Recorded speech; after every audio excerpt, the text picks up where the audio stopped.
আসসালামু আলাইকুম সবাইকে। প্রাইমারি প্রধান শিক্ষক পরীক্ষা মার্চ মাসের 13 তারিখ কি বলছে পিএসসি। ভিউয়ার্স, আজকের এই ভিডিওতে এই বিষয়ে বিস্তারিত তথ্য দিব এবং এ টু জেড ইনফরমেশন দিব। সবাইকে মোস্ট ওয়েলকাম আমাদের চ্যানেল এক্সাম রুলসে।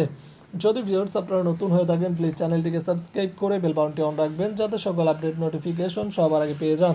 চলুন ভিউয়ার্স, শুরু করা যাক আজকের মূল ইম্পর্টেন্স ভিডিও। তার আগে ছোট্ট একটি কথা না বললে নয়, যারা প্রাইমারি প্রধান শিক্ষক পদের পরীক্ষার্থী আছেন, আপনাদের জন্য এক্সাম রুলস ইউটিউব চ্যানেলের পক্ষ থেকে একটি special short type final suggestion তৈরি করা হয়েছে।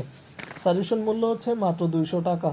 যাদের সাজেশনগুলো লাগবে তারা স্ক্রিনে দেওয়া নম্বরে হোয়াটসঅ্যাপ অ্যাকাউন্ট আছে, এই নম্বরে মেসেজ করুন বা সরাসরি নম্বরে কল করতে পারেন। ইনশাআল্লাহ আমাদের সাজেশন থেকে এটিতে 90% কমনের সম্ভাবনা রয়েছে। চলে আসি ভিউয়ার্স মূল ভিডিওতে।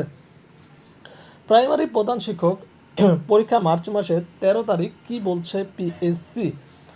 পিএসসি যেটা জানিয়েছে যে তারা আপাতত প্রাইমারি প্রধান শিক্ষক বিষয়ে নীতিগত সিদ্ধান্ত নিয়েছে।